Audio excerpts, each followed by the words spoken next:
with your main Chip Washington. When it comes to information, the main got an arsenal. Bring you up to speed with what you need. He's a local and nationwide news feed. Let's talk about it. Dialect to do something about it. Chip got the pro wide open if you got questions about it. Man, it's the show that brings you to your raw. To solve all problems, it starts with real talk. Real talk. It's real talk. It's real talk. It's real talk. It's real talk. It's real talk. It's real talk. It's real talk. It's real talk. It's real talk. It's real talk. It's real talk. It's real talk. It's real talk. It's real talk. Yeah. Welcome to Real Talk with your host, Chip Washington. It's real talk. It's real talk. It's real talk.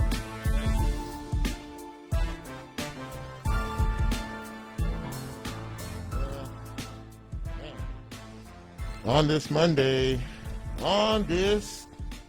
welcome in to another edition of Real Talk. I am the Masked Marauder, Chip Washington, your host. Very happy to have you with us. And, well, you know, times they are changing, so we have to change with the times. And I know that wearing this face covering for a lot of you isn't really something you particularly care to do. But it really doesn't matter because at this particular point in time, it comes down to choices. You want to stay around or you want to leave here. And it's getting to be just about that case. Anyway, let me formally welcome you to the show. Very happy to have you with us on this evening. We have a good show for you tonight, and I hope that you are going to check us out. And maybe before it's all said and done, you'll get some valuable information. You know, we always like to learn a few things on this show. So wherever you are, coast to coast, on Facebook Live, I really appreciate you. I hope you had a good week. I hope you had a good weekend. And if you are celebrating or have celebrated recently a birthday, an anniversary, a special occasion, I congratulate you for that. And glad you're here to celebrate with the rest of us. A lot going on out here, for sure, especially since the last time we communicated with each other.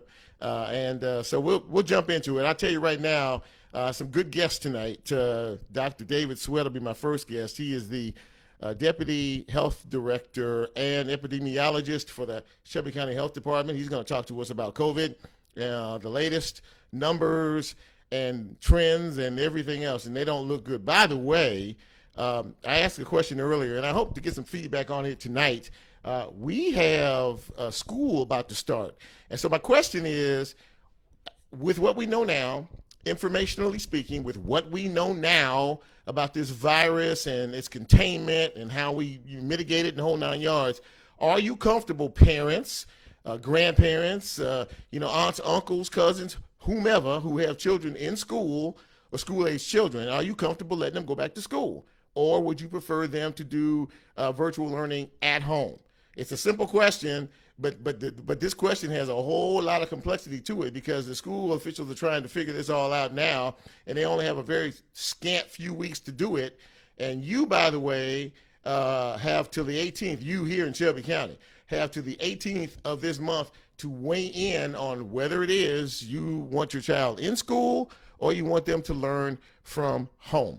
So, and by the way, if you do the school thing, I guarantee you there's going to be a waiver that says, we are not responsible for anything that happens in terms of, just keep all those factors in mind. But again, I would like you to weigh in on the Facebook Live line here. Yes, I'll let my kids go back to school. No, I won't. I will tell you that Dr. Ray said Friday that under the current conditions, he is not going to let children come back into the classrooms if things continue as they are or get worse. They will be doing some learning from home.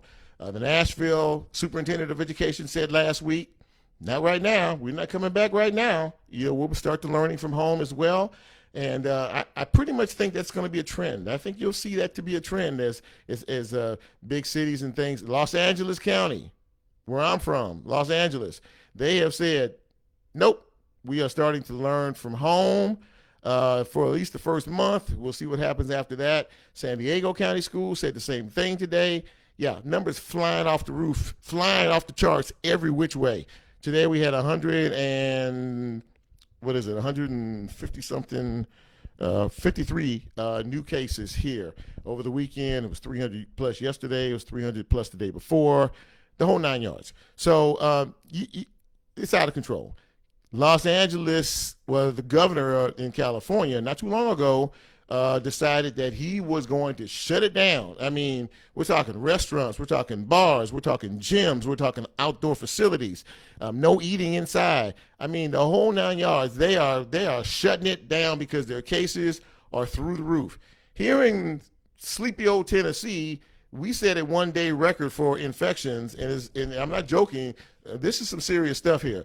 3,314 new cases. Let me say that again. 3,314 new cases today from yesterday, along with about 8 deaths. So, and that, by the way, is the largest single one-day count. We surpassed what we saw last week. Was one day last week they had what they considered the record one-day count. Today blew that out the water. 3,300 new cases. So you think this thing is under control, and you have a problem wearing masks. You have a problem, letting people tell you what to do. This bar restaurant situation here in the city is confusing. And I think a lot of people believe that it is confusing. What constitutes a bar that sells food? Is it a restaurant? Is it a bar? Is it both? I mean, what? I hear some of the members of that owners of bars have filed suit against the Shelby County Health Department in reference to all this. Look, I know what it's like not to be working. I know what it's like to be out of work. And I know that this has affected so many people way, way, way more than I will ever know.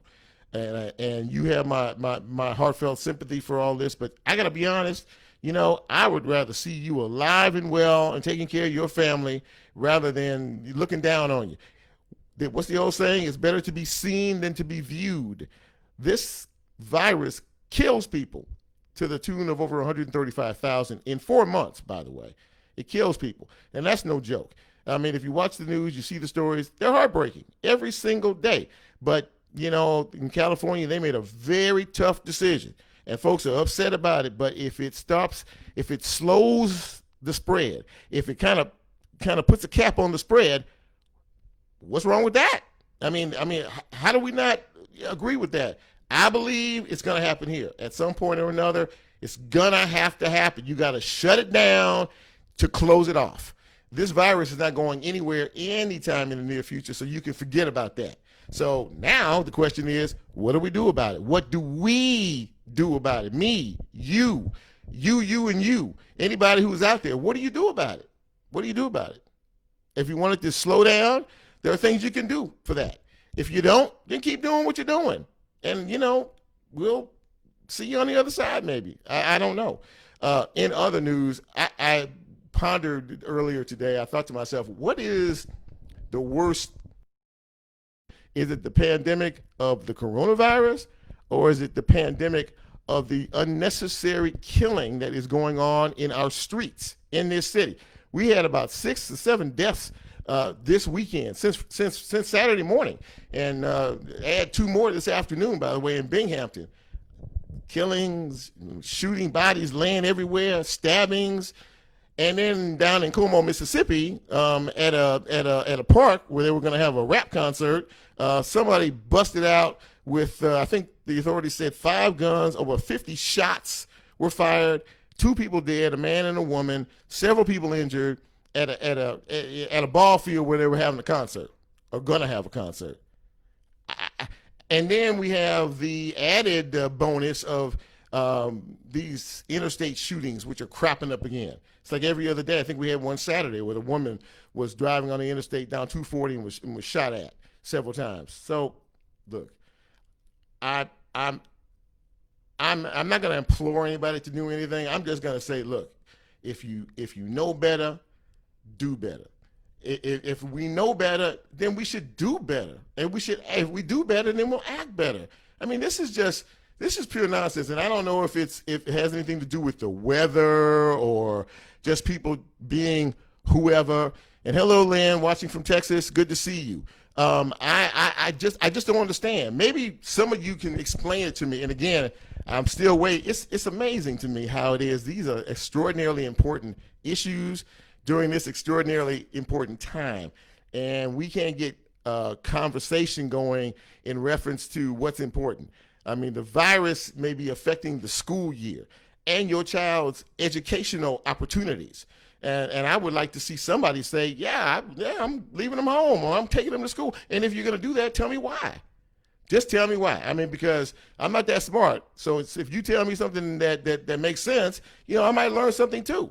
But that's what this is all about. So please, use this opportunity to use this show as a sounding board for your thoughts and your opinions on what's going on out here and what's happening. Oh, by the way, another, should I say, side item in reference to this virus is, if you shop at Kroger, how many of you shop at Kroger? Raise your hand. You shop at Kroger? Yeah, we shop. I like Kroger. Kroger's good.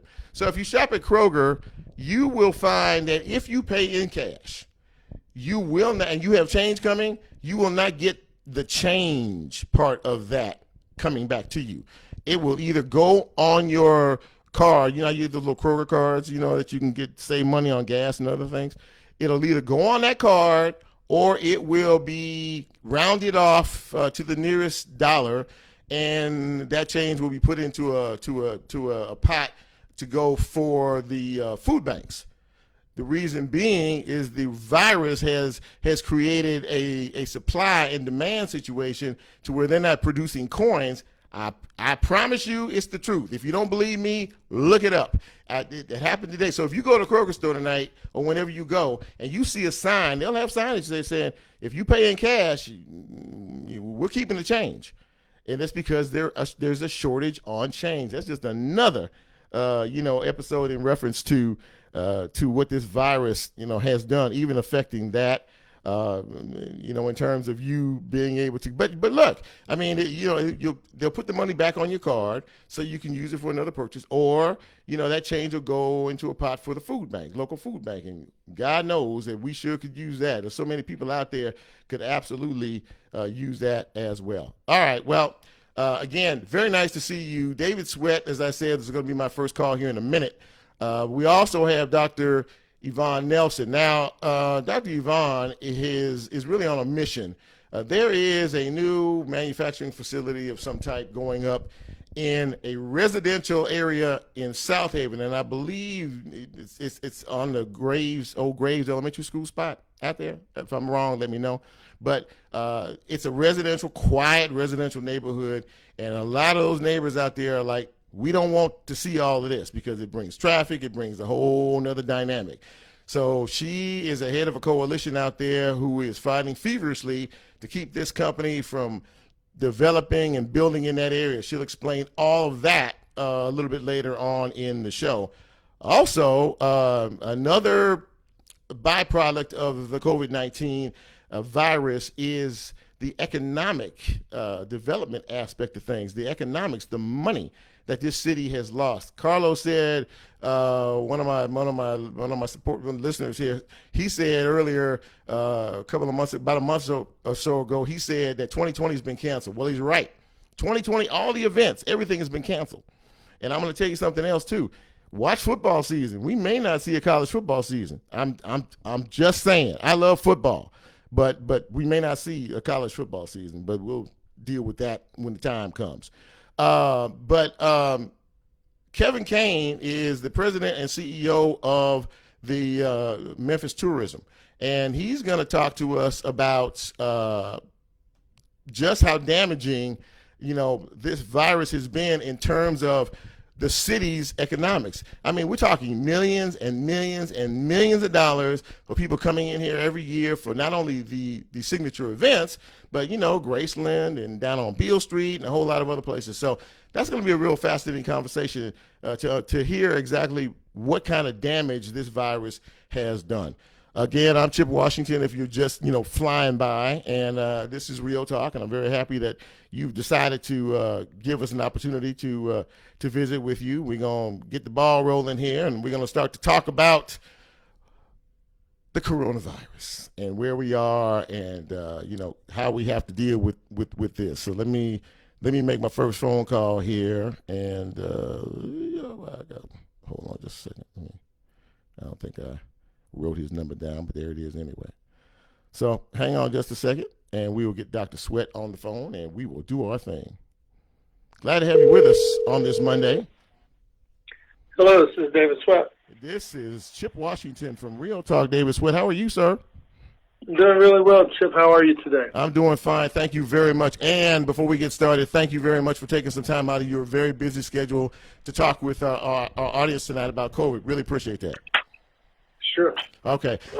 So okay, Dave. So obviously, this is something you do as the epidemiologist and deputy director of the health department every day, and you're looking at numbers, and you're looking at figures and everything else that go along with all of this. Today, we had like 153 new cases, but really the last week or so, the numbers have been really, really escalating. Tell me what you see in terms of where we are with this virus as you see it right now. Well, right now we are in a phase of escalating increases with our positivity rates have been going up now for 3, 4, 5, 6, 7 straight weeks. Wow. So 7 weeks ago, we were having test positivity rates as low as 4.5%, meaning 4.5% of the tests that were taken came back positive. Okay. That was during the week of May 10th to May 16th. And the week that most recently, the week that ended with July 4th, our positivity rate was 14%. So 14% of everything that was tested came back positive, and that was our 7th week in a row of increasing positivity rates.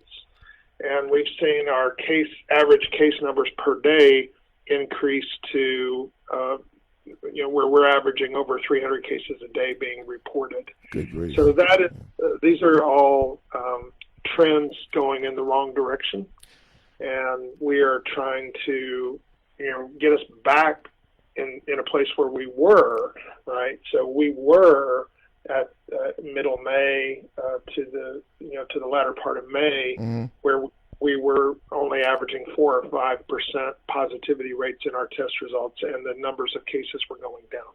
So we want to get back to that, right. But right now we're going up. Talking with Dr. David Sweat, epidemiologist from the Shelby County Health Department, and David, tell me how this impacts the numbers in terms of the beds that are available, for folks who are sick. In terms of hospital bed availability? The hospital bed, yes, sir. Mm-hmm. Right. So, well, let's just see. Let me look at that. Pardon me, I'm on the computer. That's so okay. That's all right.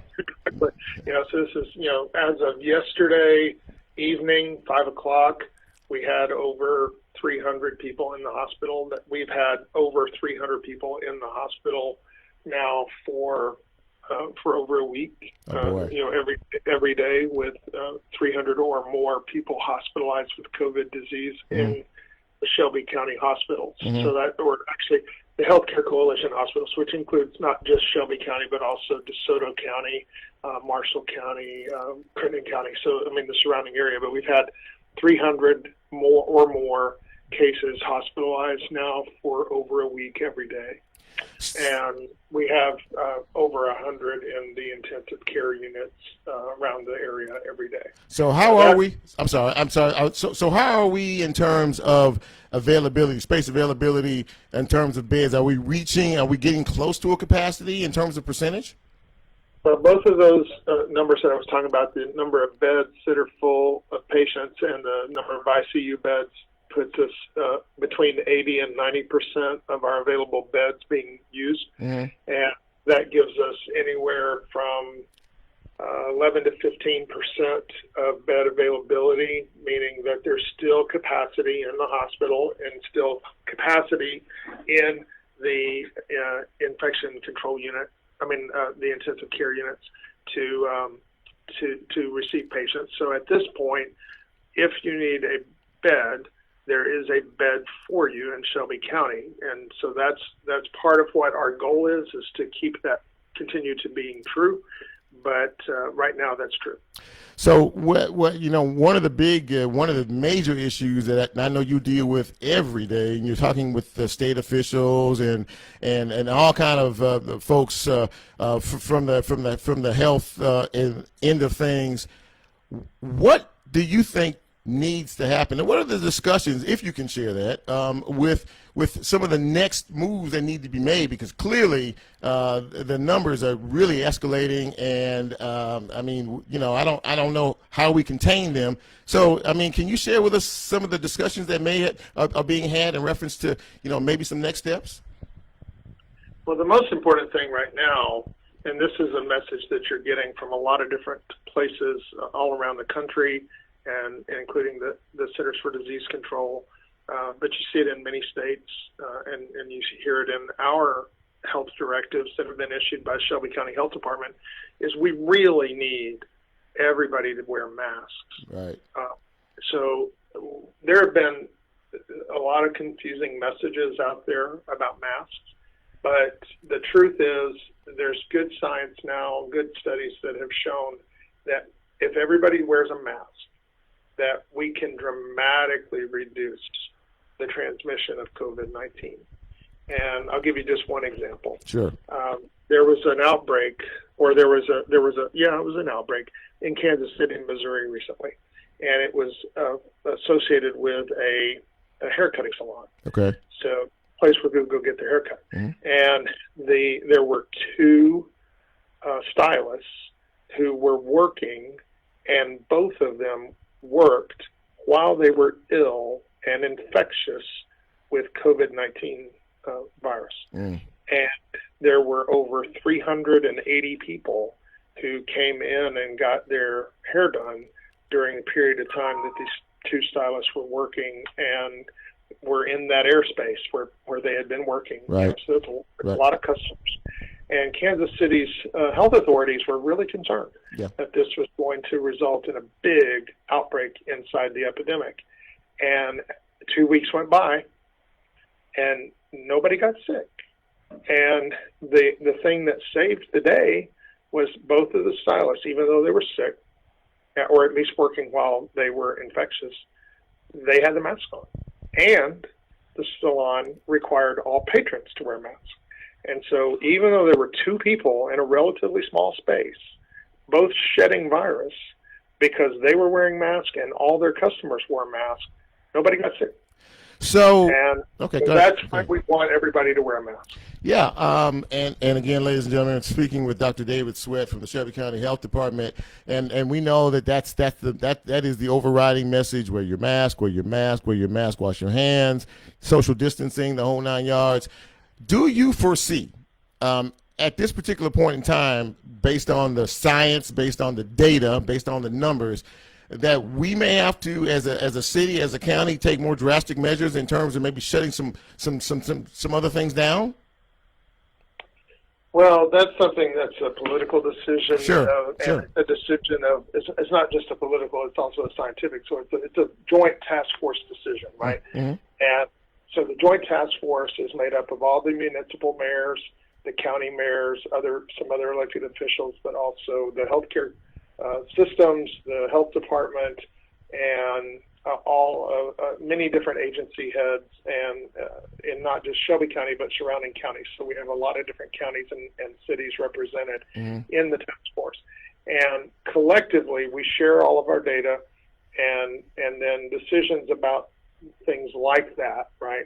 Things like the phase of what's allowed or not allowed, or when we move from one phase to another in the reopening process. Yeah. Those are decisions that are made together by those with the legal authority to make those decisions, right? But we try to make those decisions in a way that's coordinated.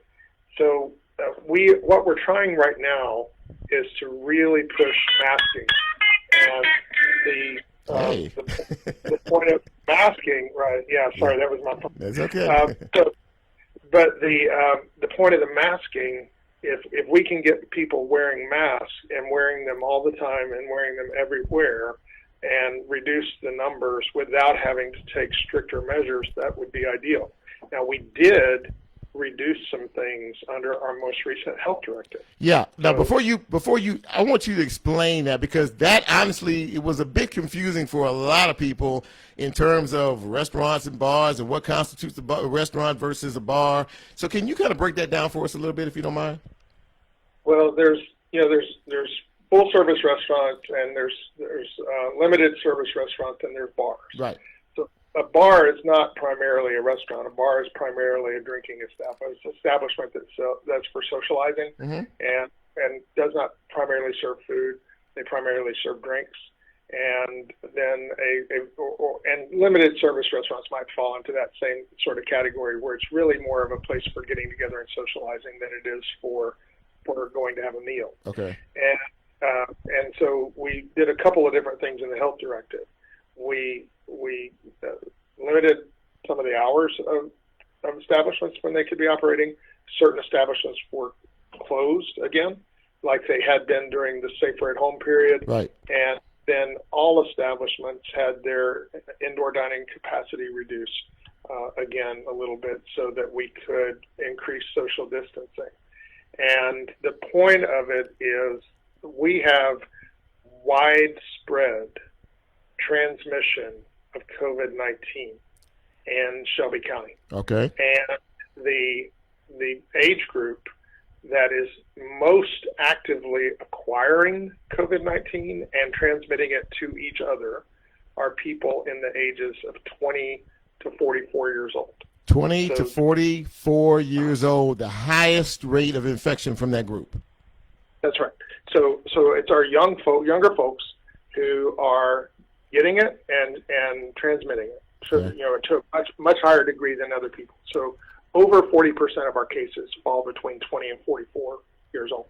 And our, when you look across all the age groups, it stands out as this is the demographic. And the certain kinds of places and certain kinds of activities are not very conducive, right, to wearing a mask, right, and socially distancing and being safe. And so bars are one of those places, right? So people can spend a long time there. They're not likely to be wearing a mask, or they may not be wearing a mask. Right. And so those are settings that pose a greater risk for transmission of COVID-19 to occur. And so by limiting those kind of venues and things, that gives us a chance to interrupt and slow down the transmission of virus. How long do you think that you're going to maintain that? I mean, in terms of how long is it going to take for you to see some numbers one way or the other as to whether this is effective or not, do you think, time frame wise? Well, that's impossible to say. I mean, what we know is that the University of Memphis, for instance, recently did a masked observational survey for us.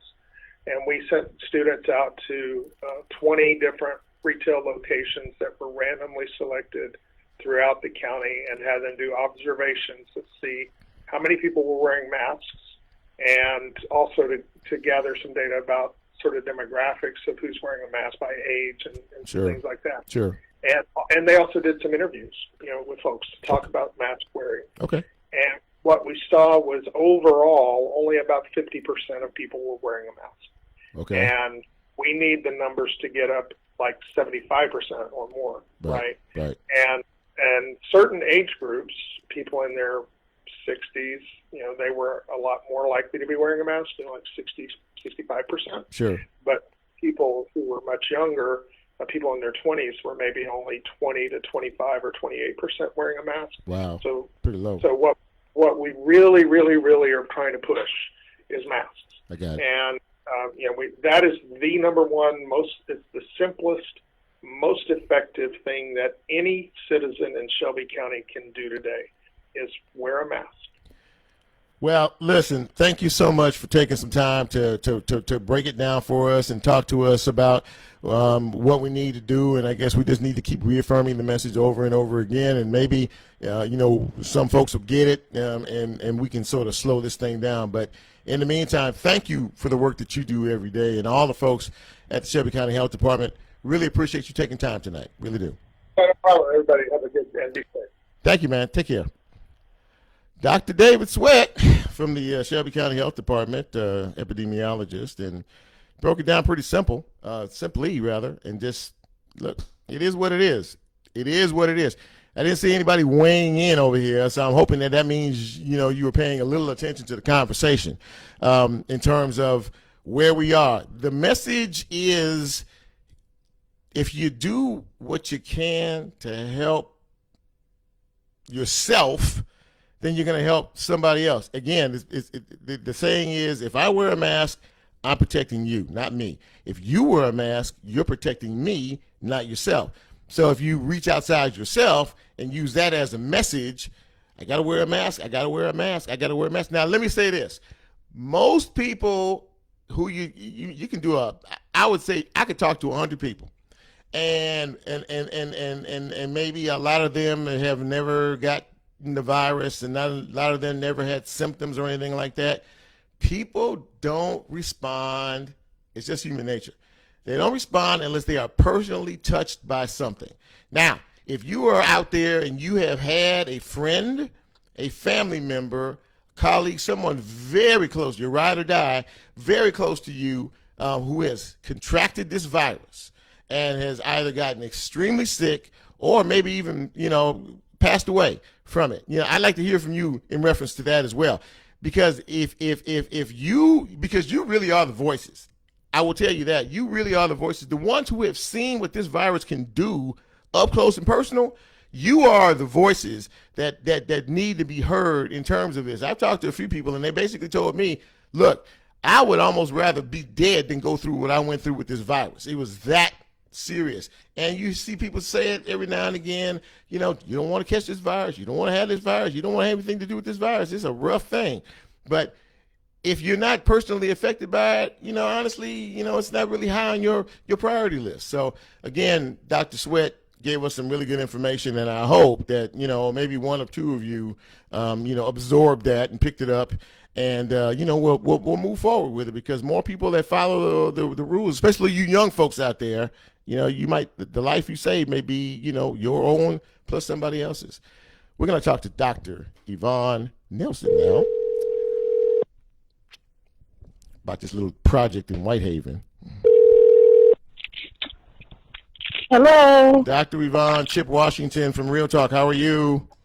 I'm good. How are you? I'm doing great. Thank you very much for taking some time out of your busy schedule to visit with our audience for a few minutes.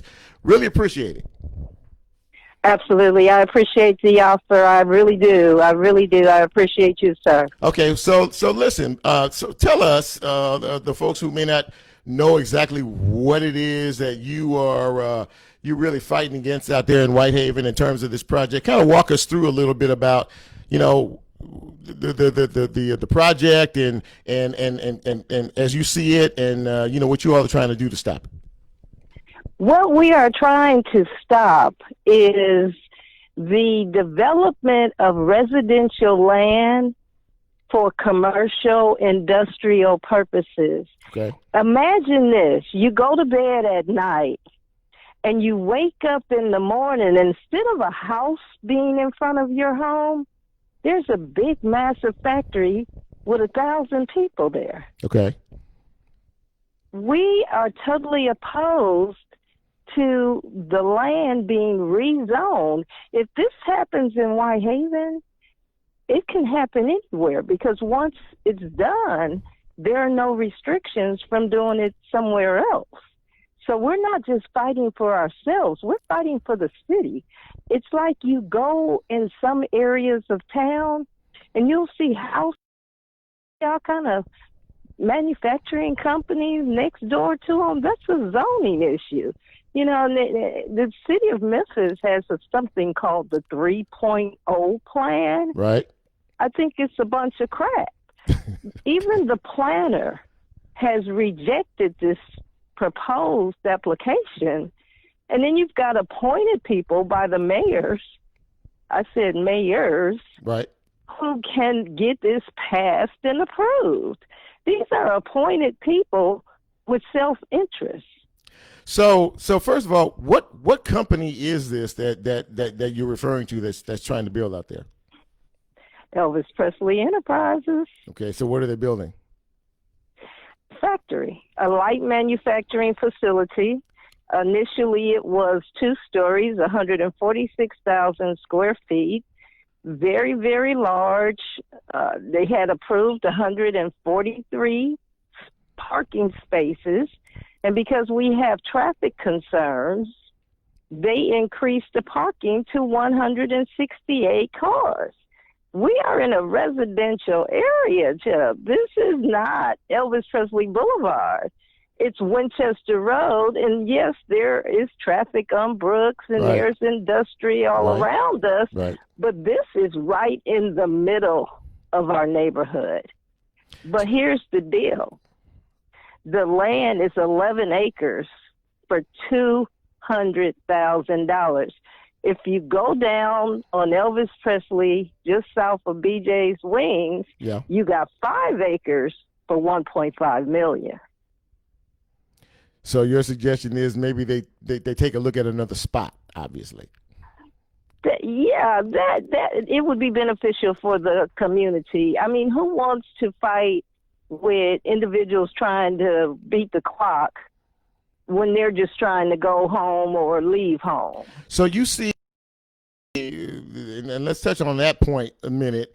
What else do you all see as what are the negatives? Let's just beside being in a residential area. And by the way, ladies and gentlemen, we're talking with Dr. Yvonne Nelson, who is very much opposed to this new property building that you're trying to build, Elvis Presley Enterprises. But what else do you see as a negative in terms of all of this? What I see as a negative is that individuals need employment, and we get that, and right. we're for that. Right. But there's no bus on Winchester. So how are they going to get back and forth? It's going to be increased foot traffic, vehicle traffic, and truck traffic delivering and picking up supplies. That's a major, because there's not a bus route there. There is no contract for Voc Technical School in place. They have been saying that they were going to partner with Shelby, and the land is still owned by Shelby County Schools. Okay. But there's no contract in place. So what if a contract never evolves? So now you just got a big factory in the middle of our neighborhood, and it's been approved for you to operate it. We have no way of stopping it unless we stop it now. Okay, so where are we at in this process? Have they? Nothing has the construction hadn't started or anything, and I know you're still fighting, with the politicians about all this. So we're still. Where are we at with all this right now? We are at the city council, and we don't know for sure if it's going to be August 4th or August 18th. But, Mr. Washington, we need everybody calling the city council, because all 13 of those votes count, and we need 7 of them to say no. Our council person is saying no, but he's only one person, and that's Ed Ford Sr., and we are happy that he does not believe Graceland is going to do what they say they're going to do, because in the past they have proven themselves to say one thing and do another. And even with this particular contract, it's changed from day one. It just keeps morphing to try to get us to say, okay, we'll give you a chance. But if you're lying now, we know you're going to be lying then too. Speaking with Dr. Yvonne Nelson, and as we wrap this up, now I'm sure as your coalition, you have a pretty good. There's a lot of folks feel the way you do about all this. Oh, absolutely. More than I knew. We submitted 1,388 pieces of opposition. Okay. They had London Lamar, Beverly and Howard Robertson, and Amber Hawkins, 4 people who supported it. against 1,388 who said no. We have a senior community. These people have grandchildren. Yes. The children have grown up and left. They've left the house, as they say with Elvis. He's gone. Mm-hmm. These children are not really into Whitehaven. Whitehaven used to be the best thing this side of ice cream. So I've heard. But oh yeah, it was, and it's still a wonderful community.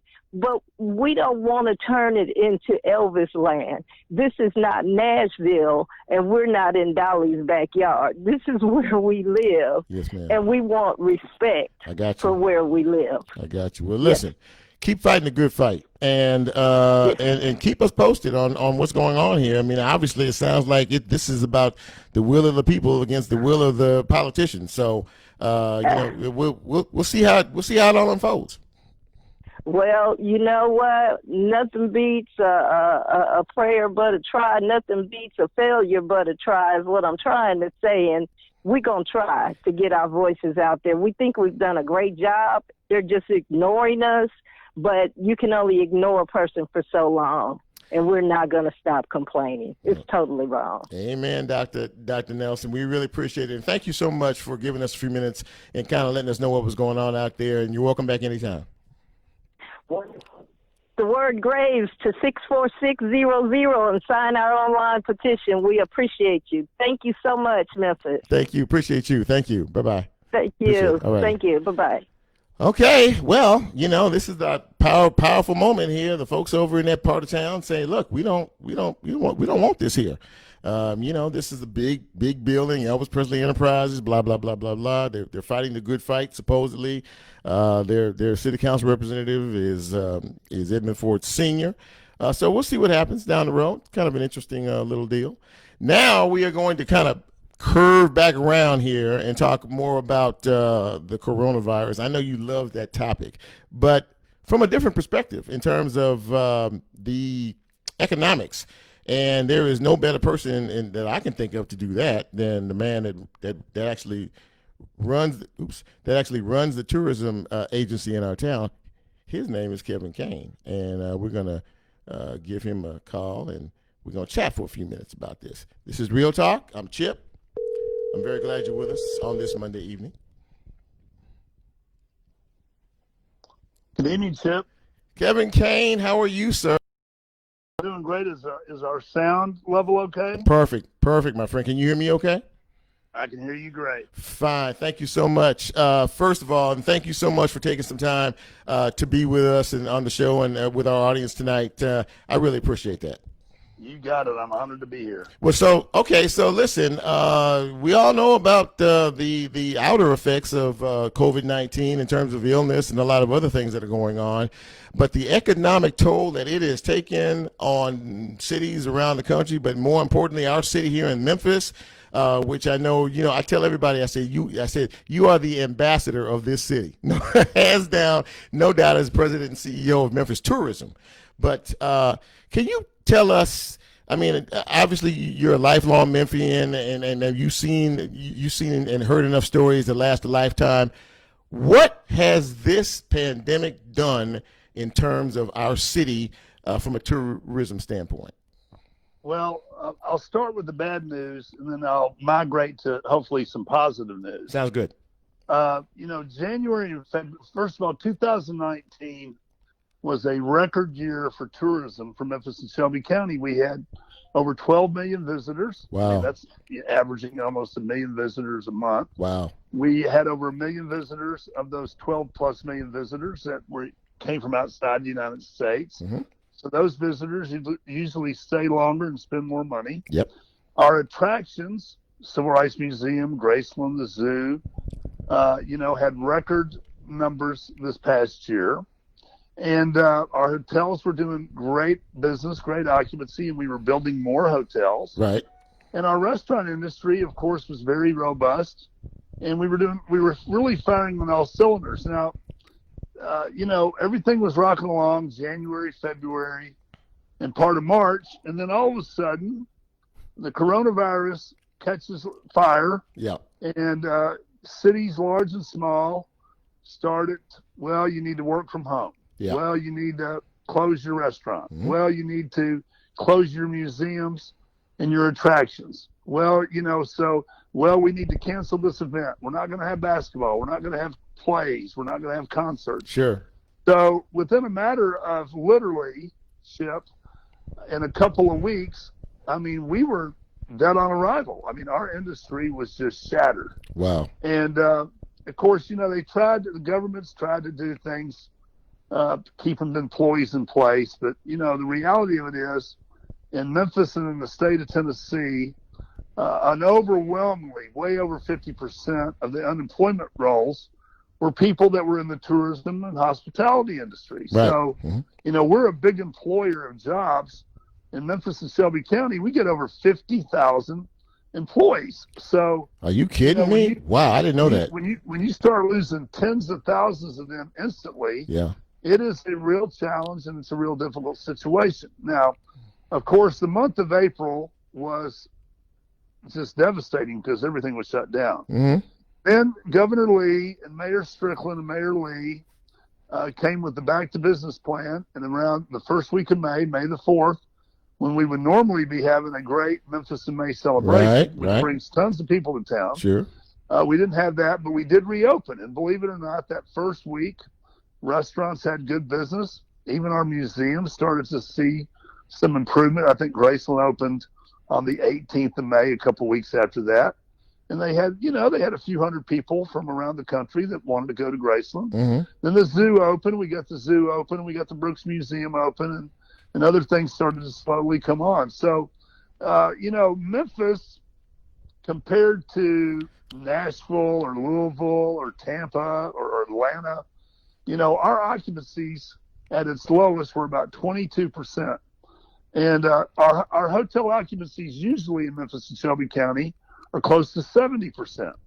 Well, I'm pleased to report that now we're at about the mid-40s, about 44% hotel occupancy. Now, hey, that's still a long way from where we were, but it's better. There's other cities that are still in the 20s. 3 months later. So we're encouraged about our recovery, but make no mistake about it, Chip. Our recovery is probably years in the future. I mean, we are probably going to struggle with this all of 2020, the rest of it, all of 2020, 21.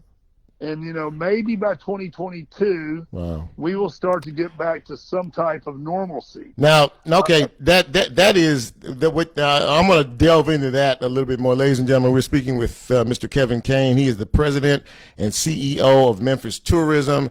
And Kevin, how much would you estimate we have lost as a city, county, just this year alone from some of the premier events that we have economically? Well, Memphis in May, just to use that as an example. Sure. The first week of May for Music Fest, the third week for barbecue, and the last weekend for the celebration of Memphis Memorial Day. That weekend, that month, probably cost us over $100 million in revenue as a city. Wow. And, of course, at first it was delayed until September. Mm-hmm. And since then, they have decided to cancel it totally for 2020. So we will not have any type of a Memphis in May barbecue or music fest or anything in 2020. So, there's $100 million gone right there.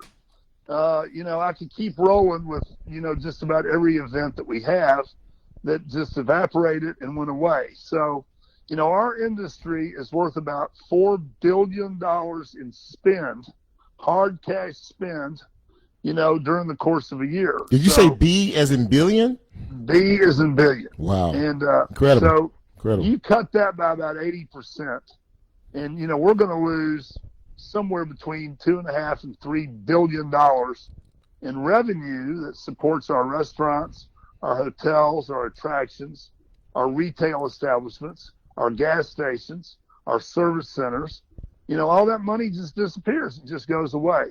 So Memphis and Shelby County will feel this. we will get through it. I mean, this is something that everybody is going through. Yeah, It's a Memphis, exactly. Shelby County problem. It's a problem everywhere. Yeah. And I really believe, Chip, that Memphis is going to come out pretty strong on the other side. I think we'll get back faster than most places. Why do you think? Why do you say that? Why do you say that? Well, I say that for a couple of reasons. Number one, we're not a huge convention city because, our convention center, which is going through a beautiful renovation right now. Right.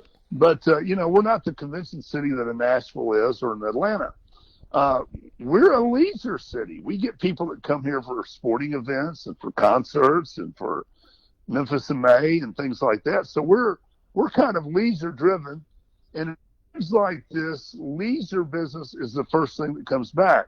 So I feel pretty confident that Memphis will rebound faster, a little faster than some of the other larger cities in this part of the country, because we have a very strong leisure dynamic, a very diverse leisure dynamic. Civil Rights Museum, music, Beale Street, the zoo. We got stuff for families. We got stuff for singles. We got stuff for families and adults.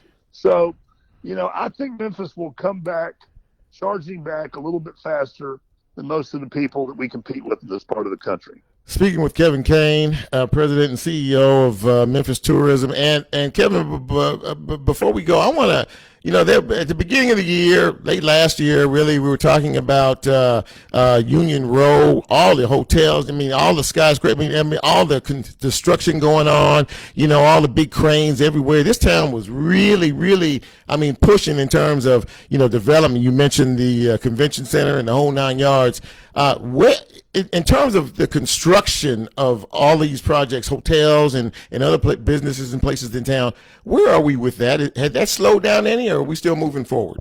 Well, I think at one point the Chamber of Commerce reported that we had about $10 billion worth of construction, and throughout Shelby County. Now, that was hospitals, hotels, office buildings, et cetera, et cetera. Right. And of course, there was a lot of stuff. The airport was like $300 million by itself, and then you had the convention center, which was, somewhere close to, our renovation is about $200+ million. So the good news is, Chip, is most of that work is still going. Good. Okay. There will be some hotels that won't be built. There will be some buildings that may not be built because of timing.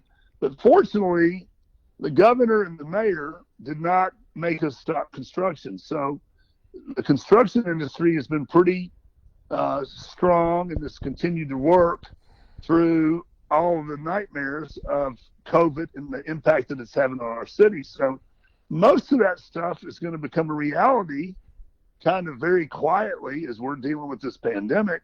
And boy, we're going to have a great Memphis, a better Memphis, a stronger Memphis infrastructurally when this thing is over with. And, there are billions of dollars that are being spent on construction, and it's still going to happen. Now, you mentioned Union Row. Right. I did hear that and that for the listeners, that's the area across from AutoZone Park. Right. It goes from Danny Thomas to Beale Street, from Union over. Right. And I have heard that, they curtailed that project a little bit. They haven't canceled it, and they're still going to do most of the stuff that they were planning on doing. And, so I think you'll see that has been cleared over the last year on Union Avenue. So Memphis and Shelby County are going to be just great when we come out of this on the other side. Obviously, we got to get people working again. Yeah. Obviously, right now we want people to be safe, wear masks, do whatever the health department's asking them to do. But I think Memphis is going to be just fine, and I think we're going to be in great shape when this is said and done. Well, you really gave us a lot of information in terms of kind of what we lost and where we are, and even to the point of saying, look, it's going to take us a couple of years to try to recoup. To try to get back on a level footing. But what you just said a minute ago was really important. It's getting people back to work. The hospitality industry has more tentacles than people really know about. And so, I think that is the hope for you and for a lot of other people as well. So, we're really encouraged about that, I would imagine. Well, thank you, Chip. And we're encouraged too, with the protests and the people that are upset about things. Even Memphis has weathered that storm better than most cities have. We have not had widespread destruction and and a lot of rioting or whatever you want to call it. It's just social upsetness. And I think the Memphis Police Department and Mayor Strickland and Mayor Lee and of course Director Rollins at the police department, I think they've done a good job of trying to balance listening to people voice their opinions, but at the same time keeping peace and keeping social justice in check in our city. Now, these murders and these homicides and all these things that are at record levels, obviously, as someone who loves this city and cares so deeply about this Memphis, we got to get control of that. I mean, it's just so ridiculous what we're doing. I agree. Young, innocent people, and we need to address that issue. But I will tell you, I think Memphis is on the right track. I think there's going to be a better Memphis in our future. And while this pandemic is something that hopefully only happens once every 100 years, and boy, it is wreaking havoc on this city and on this country. Yes, sir. And at large and small. Yes, sir. But you know what?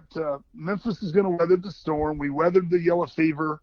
The city was almost completely extinct, and we brought ourselves back to life. And we will do it again, and Memphis will shine when this is all said and done.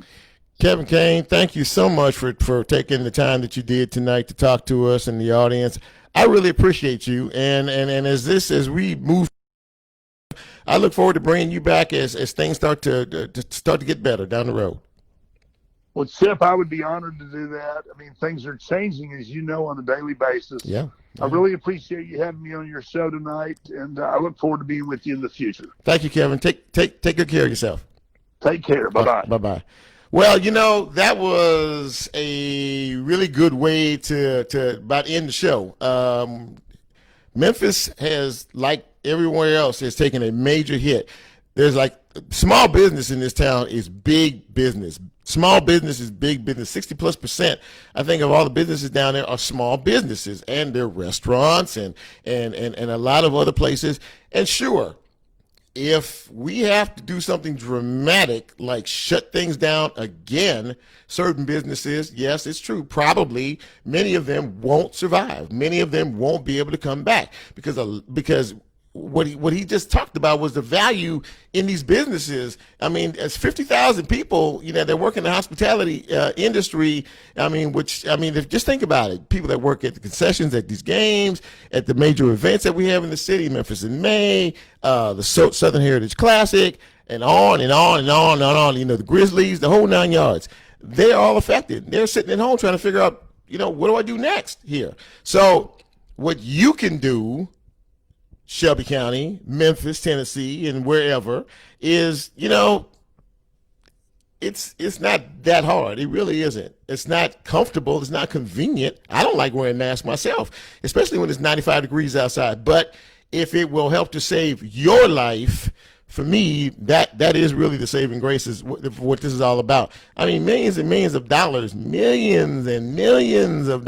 have been lost.